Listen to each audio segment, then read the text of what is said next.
294쪽 잠깐 펴볼래요? 우리 세계화와 외환 위기라고 적혀있지. 우리가 지금까지는 계속 잘 나가는 것만 배웠잖아. 근데 이제 우리도 흔들리는 과정을 배울 겁니다. 알겠지? 대표적인 사건이 IMF잖아. 그죠? 자, 우리가 세계화와 외환 위기라고 이야기하는데 일단 세계화 추세에 대해서 봐야 됩니다. 우리가 여기 비행기하고 이렇게 배 있잖아. 이런 게 막 많이 교통 발전이 이루어지면서 세계가 이제 좀 우리가 생각했던 것보다 좁아지죠. 이동 거리가 단축되니까. 맞지? 예전에 우리가 미국 가려면 너무 까마득했는데 지금 우리 생각해보세요. 미국 맘먹으면은 가잖아. 그지? 금방 가잖아요. 맞죠? 그래서 지구의 이러한 거리가 생각보다 좁아진다는 느낌이 옵니다. 자, 그 다음에 요건 뭡니까? 정보통신의 발달이죠. 그죠? 정보통신의 발달로 우리가 메일도 바로 보내면 확인할 수 있고 전화통화로 바로 확인도 할 수 있고 그죠?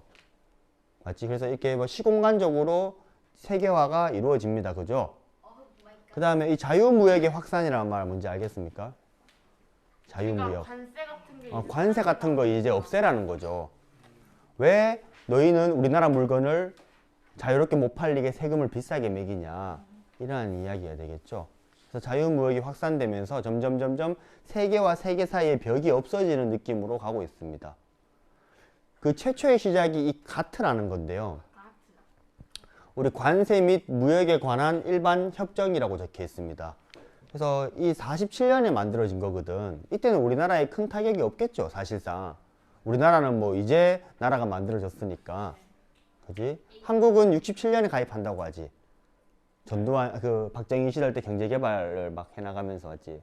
그지? 자, 한번 읽어보면. 자, 자유무역의 확산 또 세계화를 促진시킨다고 하지. 그래서 미국을 비롯한 자본주의 선진 국가들은 관세 및 무역에 관한 일반 협정. 이걸 줄여서 뭐라고 한다? 가트. 가트를 체결해서 무역 장벽을 없앴고, 1970년대 말부터 자유시장과 규제 완화를 강조하는 무슨 주의? 신자유주의입니다. 신자유주의. 원래 우리가 자유주의였죠. 맞죠? 그대로 보이지 않는 손. 누가 이야기했던 거? 애덤 스미스가. 맞지? 그런데 이 보이지 않는 손이 원래 알아서 잘 작동한다고 했는데 알아서 잘 작동하지는 못했죠. 그 대표적인 사례가 경제 대공황이잖아. 맞죠? 수요와 공급이 제대로 통제가 안 되잖아요. 맞지? 원래는 애덤 스미스는 이게 알아서 조정이 된다고 했잖아. 근데 그게 안 되죠. 그래서 어떤 현상이 나타났습니까? 국가가 보이지 않는 손을 개입하게 되죠. 우리가 수정자본주의라고 불리는 그 케인즈가 이야기했잖아. 맞죠? 국가가 개입을 해야 된다. 근데 이 시기가 되면서 이제는 또다시 국가는 개입해라 하지 마라. 하지 말라는 시기로 온다는 겁니다. 우리 그러한 시기를 무슨 주의? 신자유주의 시대라고 이야기합니다. 지금 또 우리가 신자유주의잖아. 국가의 개입을 최소화해라 라고 이야기를 하고 있잖아. 그렇죠. 그 이야기입니다. 알겠죠? 자, 그러는 과정에서 95년 뭐가 만들어집니까? WTO가 만들어집니다. WTO. 우리 이거를 뭐라고 하죠? 세계 무역기구라고 이야기하죠. 세계 무역기구. 그죠? 그래서 자, 밑에도 한번 책에 있는 내용 그대로입니다. 알겠지? 자, 신자유주의 이제 이해됐죠? 자, 우리가 이 신자유주의 경제가 나타나니까 세계화가 더 빠르게 진행됐답니다. 그러면서 95년에 이제 WTO가 생겨납니다. 무슨 기구? 세계 무역기구죠. 언제 만들어진 겁니까? 우리 김영삼 정부 시기 때 세계 무역기구가 만들어진 겁니다. 알겠죠? 1995년. 그래서 세계가 더 뭔가 이렇게 별개의 시장이 아니라 하나의 시장으로 나타나는 느낌이 온다는 겁니다. 그러면 자연스럽게 무슨 기업? 다국적 기업이 커나가고요. 금융자본 또한 이제 국가를 넘어서 이곳저곳 막 왔다 갔다 한다는 겁니다. 오케이? 그래서 국가는 더 치열하겠죠. 맞지? 자기의 상품들이 살아남기 위해서. 물론 리스크, 크게 타격을 맞는 상품들도 많이 있을 거고요. 오케이, 됐습니까? 특히 우리나라 이때 가입하면서 농산물 타격이 심하잖아. 우리나라 농산물이 상대적으로 가격이 비쌌기 때문에 외국의 값싼 농산물들이 막 들어오게 되잖아요. 그런 게 대표적인 사례라고 볼 수 있겠습니다. 알겠죠? 네. 자, 이 시기 앞에서 이 김영삼 대통령도 이런 말을 했대요. 자, 21세기를 눈앞에 두고 세계는 지금 새로운 질서가 펼쳐지고 있답니다. 새해와 더불어 무슨 체제가? WTO 체제가 출범해서 나라와 나라 사이에 지역과 지역 사이에 치열한 무한 경쟁이 벌어지는 시대가 온 거랍니다. 그래서 올해 정부는 물론 모든 국민들이 세계화를 본격적으로 추진하는 해가 되어야 될 겁니다 라고 이야기를 한 겁니다. 우리도 이제 본격적으로 세계화 속에 들어가야 됩니다 라고 이야기를 한 거죠. 그래서 우리가 어디에 가입해 버립니까? 경제개발협력기구 OECD에 가입해 버리죠. 이거는 경제대국만 가입한다는, 그죠? 경제적으로 잘 산다는 나라가 가입한다는, 어디에 가입한다? OECD에 가입합니다. 헐, 이제 잘 살았어요? 우리가 잘 산다고 봤지. 경제개발이 하늘을 찌르고 있는데 OECD에 가입합니다. 그래서 우리가 OECD 국가에 된 거죠. 그래서 1996년에 경제협력개발기구에 가입하는 신자유주의 정책을 본격화한 겁니다. 우리들도. 근데 이게 많이, 여기 들어가면 분담금을 많이 내야 되거든. 잘 사니까. 모든 걸 좀 오픈해 줘야 되는 것도 있고. 자, 그러다가 뭘 맞아버립니까? 얼마 전까지만 신났었는데, 맞죠? 갑자기 고개 숙였죠, 맞지? 그지? 자, 우리나라에 무슨 위기가 나타난 겁니까? 외환위기가 나타난 거죠. 자, 우리 IMF와 관련된 이야기는 우리 1학년 4반의 황지 학생의 발표를 한번 보겠습니다. 박수!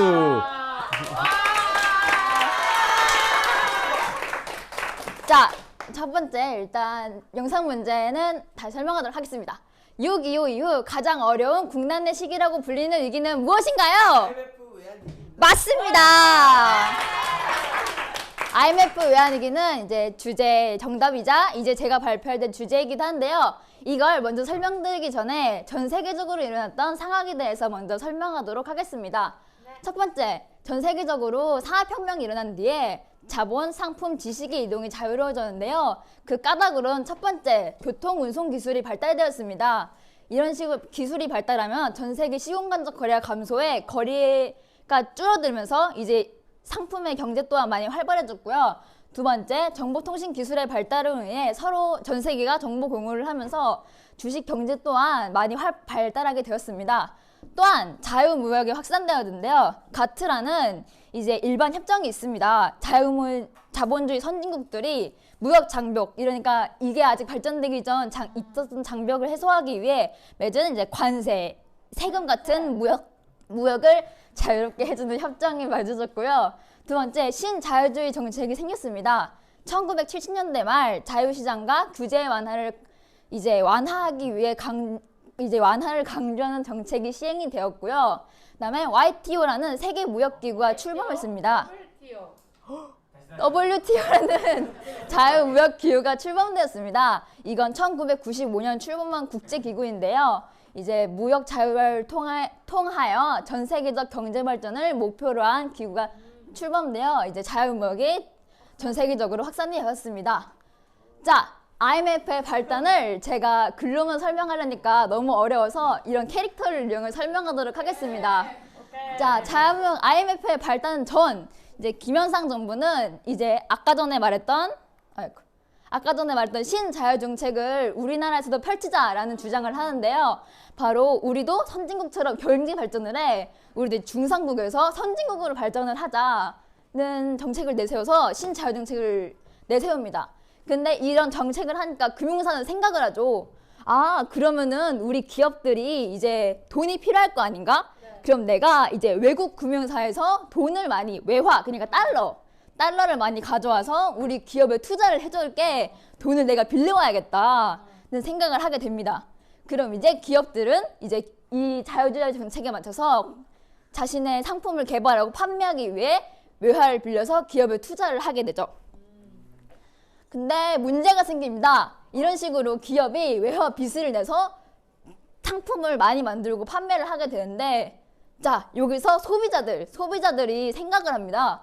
여기서 중국 거랑 일본이 품질이 비슷한데 더 싼 상황이 일어나게 돼요. 이날 전 세계적으로 경제가 발전하지 않았습니까? 특히 중국은 싼 인건비, 그 다음에 일본은 품질이 좋은 경제 발전이 일어나게 돼요. 그래서 다른 외국 제품이 더 싸니 우리나라 물건을 기피하는 현상이 일어나게 되고 결국 우리 기업은 이제 재고 판매하지 못하고 외화 빚만 남게 됩니다. 하지만 우리가 지금 뭘 빌렸죠? 지금 외화 빚을 지지 않았습니까? 외화 빚을 지고 이제 만기일이 다가와요. 아이고야. 우리가 이 돈을 갚아야 되는 날이 온 거예요. 그래서 금융사는 도촉을 하죠. 야, 기업아, 우리 돈을 갚아야 되는데 너 지금 돈 있어? 아니, 없잖아. 왜냐면 지금 상품을 못 팔았으니까. 그래서 이 갚을 돈이 없어서 기업이 무역이 적자가 나게 되고 기업이 연쇄적으로 부도하는 연쇄부도 이러면서 기업이 망하면서 실업자까지 대량 발생하게 됩니다. 이러면서 이걸 이제 이게 IMF의 발단이 되고요. 자, 우리가 지금 돈을 못 갚았죠. 못 갚은 이제 해외 금융사도 독촉을 합니다. 자, 이제 외화를 갚으라고 독촉을 하죠. 왜냐면은 만기일은 이미 다가왔는데 얘들은 돈을 안 갚으니까 해외 금융사도 이제 슬슬 피가 말립니다.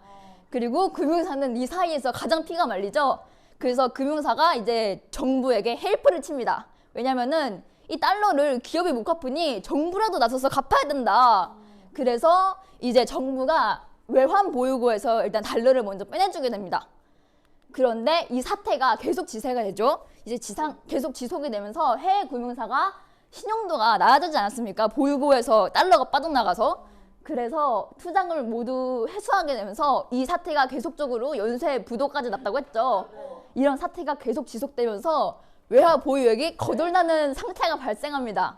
근데 이런 외화 보유액이 거덜나면은 나라가 힘들어집니다. 그래서 이제 정부에서는 이제 이 달러를 이제 빌려주는 IMF 구제 금융을 신청하게 됩니다.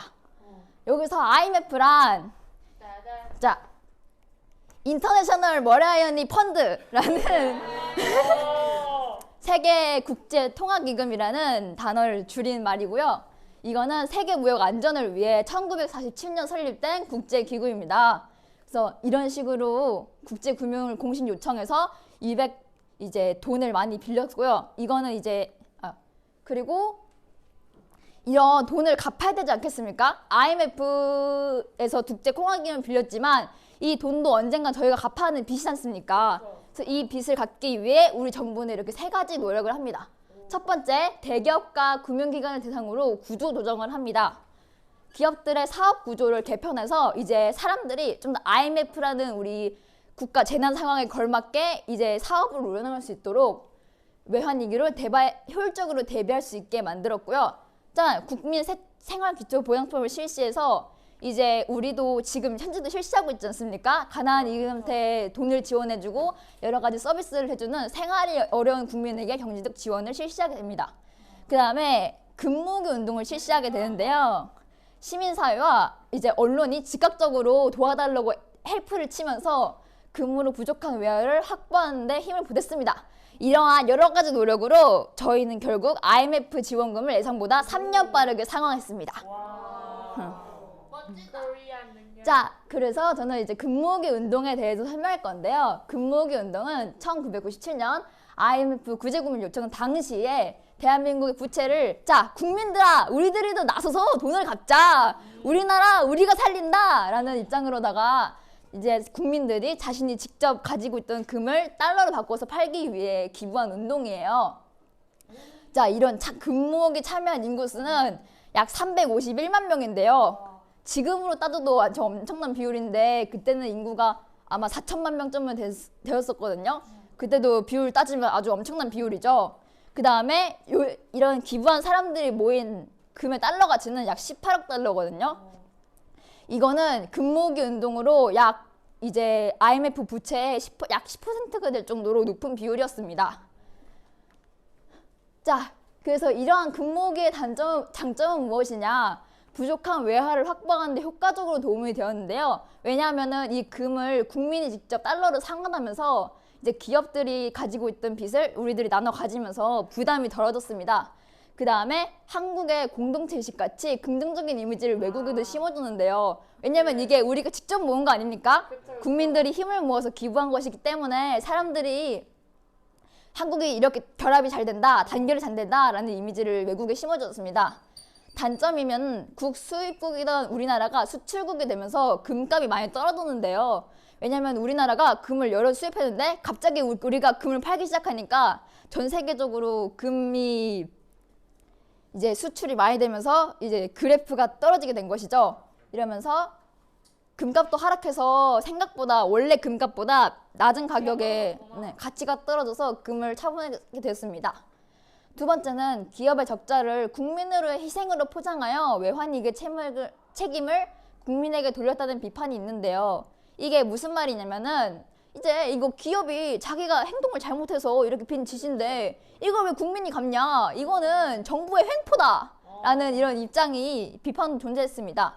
그 다음에 저소득층, 이제 가난한 사람들도 금을 기부하여 이러한 금 모으기 운동에 참여한 반면 이제 외환위기 이후 빈부격차는 더욱 심해졌는데요. 왜냐면 이러한 금 기부 운동 이후 사업들의 격차가 좀 더 커지면서 이제 빈부격차가 더 커지게 되었습니다. 자, 잘 봤죠? 이해가 쏙쏙 됐죠? 네. 자, 그러면 IMF에 대해서 다시 한번 이야기해 보겠습니다. 자, 외환위기가 뭐랍니까? 국가 경제에 대한 국제 신뢰도가 떨어짐에 따라 외국 투자자들이 투자금을 회수해 버린다는 거죠. 우리나라에 돈 뺀다는 겁니다. 돈. 그죠? 그래서 한번 읽어볼게요. 김영삼 정부는 신자유주의 정책을 펴면서 자본주의 선진국들이 주도하는 세계화 흐름. 그래서 미국이나 영국이나 잘 사는 나라 옆에 끼어가지고 우리도 같이 함께 할게요 라고 했단 말이야. 그래서 기업에 대한 규제 완화. 기업에 대해서 우리 규제 크게 안 할게. 세금도 별로 안 매길게. 알아서 해봐. 그러니까 기업 회사에서는 어떻게 합니까? 알아서 하기 위해서 투자 엄청 많이 하죠. 그 다음에 시장 개방. 대기업의 무리한 사업 확장. 연쇄부도 무역 적자가 이어진 겁니다. 자, 그래서 이러한 상황은 주가 폭락, 원화 가치 하락에 연결되면서 국가 신용도가 바닥이 됐고요. 이러한 것이 국가 위기에 온 겁니다. 국가에 돈이 없는 겁니다. 외국에서 이제 물건값을 우리가 줘야 될 거 아니야. 뭘로 줘야 돼요? 달러로 줘야 돼. 달러가 있어 없어? 없죠. 없는 거죠. 그죠? 그래서 국제통화기금 어디에다가 긴급구제 요청합니까? IMF. 그래서 우리가 이때부터 IMF라고 이야기하는 겁니다. 돈이 없어가지고 IMF라고 하는 세계은행에다가 돈 빌려달라는 겁니다. 오케이, 이해됐습니까? 그래서 IMF 보면 세계무역의 안정을 통해 1947년 설립된 국제금융기구다. 가입국들이 낸 돈을 활용해서 환율을 안정시키고 경제 위기를 겪는 나라에다가 자금을 지원합니다. 이거 근데 그냥 지원할까요? 공짜로? 아니죠. 다 대가가 있습니다. 경제에 대한 돈을 지원해주는 대신에 IMF는 그 국가한테 많은 것들을 요구합니다. 뭘 바꿔라, 뭘 바꿔라, 뭘 바꿔라. 자, 여기 볼게요. 한국은 외환위기를 극복하기 위해서 IMF에다가 돈을 요청했죠. 이에 국제통화기금, 국제부흥개발은행, 아시아개발은행 등 총 350억 달러를 지원했답니다. 그리고 여러 나라들한테도 개별적으로 돈을 빌려요. 그래서 총 얼마를? 559 달러를 빚진 거죠. 맞죠? 그래서 우리는 한동안 외국의 은행의 통제를 받는 겁니다. 우리 함부로 돈 쓰려고 하면은 은행에서 뭐라 해요? 돈 빌려준 사람이 맞지? 채권국이잖아. 맞죠? 채무자가 맞죠? 뭐 하려고 그러면 만약에 너가 내가 돈 빌렸는데 네가 이걸 뭐 샀어 갑자기. 그럼 뭐라 그러겠어? 난 내 돈 안 갖고 이걸 샀어? 하면서 묻겠죠. 맞지? 무슨 느낌인지 이해돼요? 그래서 이런 식으로 돈을 많이 빌렸다. 오케이, 이해됐습니까? 자, 김대중 정부 시기 우리 무슨 위기를 맞이한 시기입니까? IMF입니다. 그죠? 우리가 IMF에 돈을 빌리게 되면서 IMF로부터 각종 간섭을 받는다고 했죠. IMF가 이야기했던 4가지 조건입니다. 뭡니까? 한국 너희 금리 인상해라. 금리 인상해라. 너희 이자 높여라. 한국은행에 이자 높여라. 지금 또 뭐랍니까? 구조조정해라. 사람 잘라라. 그 다음에 이건 뭡니까? 노동시장 유연화해라. 이게 무슨 말일까요? 언제든지 자를 수 있고 필요할 땐 쓸 수 있는 우리가 정규직이 아닌 비정규직을 늘려라. 이때부터 우리가 비정규직이라는 개념이 등장합니다. 기업에서 함부로 정규직으로 하기가 그래요. 비정규직은 언제든지 뭐 할 수 있습니까? 자를 수 있죠. 그죠? 우리 뭐 알바죠. 맞지? 그 다음에 자본시장을 어떻게 해라? 더욱더 개방해라. 나라 문 오픈해라. 이러한 요구들을 하게 됐다는 겁니다. 그래서 실제로 우리가 이때 올라간 금리가 거의 30%입니다. 금리 30%면 어때요? 돈 빌렸다가 난리 나죠. 그래서 이때 아파트가 부동산 가격이 폭락합니다. 왜 그럴까요? 빚내서 집 산 사람들은 이렇게 돼버리면 어떻게 해야 돼요? 집을 내놔야겠죠. 너도 나도 집을 내놓는 겁니다. 집값이 계속 떨어지는 거죠. 이때 집을 산 사람은 뭐가 있는 사람들? 돈이 있었던 사람들. 결국에는 이 IMF로 돈이 있었던 사람들은 더욱더 부자가 되는 환경이라고요. 없었던 사람들은 더욱더 내려가는 상태고. 무슨 말인지 이해돼요? 빈부격차의 시작입니다. 빈부격차의 시작. 실업률 보세요. 굉장히 높아지죠. 그죠? 대부분이 직장을 잃고 회사를 잃고 이때 자살하는 숫자가 엄청 많았죠. 아버지들이 이때 자살하시는 분이 엄청 많았습니다. 왜냐하면 자기 자식이 하루아침에 밖에 나앉게 생겼으니까 이때 학교에 갑자기 등교하지 않는 친구들도 많았대. 자, 우리 이 IMF 어떻게 극복했대요? 금모으기 운동을 했다죠. 맞죠? 이때부터 우리가 무슨 운동을 시작했다? 대표적으로 금모으기 운동입니다. 우리나라 지금 달러가 없잖아. 달러를 쉽게 바꿀 수 있는 거는 금입니다. 그죠? 그래서 한국 돈으로 빨리 금을 사가지고 그 금을 어디다 팔면서 해외에다가 팔면서 달러를 확보하는 거죠. 그죠? 자발적으로 참여를 했답니다. 그래서 쌤이 한번 하나로 계산해 봤거든. 얼마입니까 이거? 2조 8천억 원이 모인 겁니다. 금 2조 8천억. 미쳤다. 맞죠? 자, 그리고 이 시기에 너무나 힘든 사람들이 많아지는 거야. 너무나 힘든 사람들이 많아지는 겁니다. IMF니까. 그래서 빨리 뭘 해줘야겠어요? 기초 생활을 보장해 줘야겠죠. 맞죠? 우리 그때 요 표 봤었죠? 맞지? 요 시기 1999년 국민기초생활보장법이 이때 제정이 됩니다. 기초수급자라고 이야기하죠. 그래서 어려운 사람들을 지원해 주는 이러한 사태가 나타났다는 겁니다. 그래서 우리 요 내용을 보면서 요 시기에 들어가는 거는 어느 정권 시기겠어요? 이걸 제정하게 된 배경은 또 뭐가 되겠습니까? IMF가 되겠죠. 무슨 말인지 이해돼요? 요거 잘 표시해서 네모 잘 쳐두세요. 알겠지? 네. 요거 보면 아 그거구나 라고 생각하시면 되겠습니다. 그래서 우리 99년 9월 무슨 법 제정?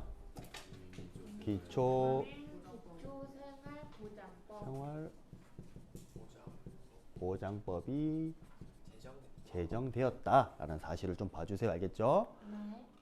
자, 그리고 우리가 드디어 우리가 훨씬 더 빨리 갚았다고 하죠. 네. 맞죠? 그래서 빚 다 갚았다라고 하죠. 몇 년입니까?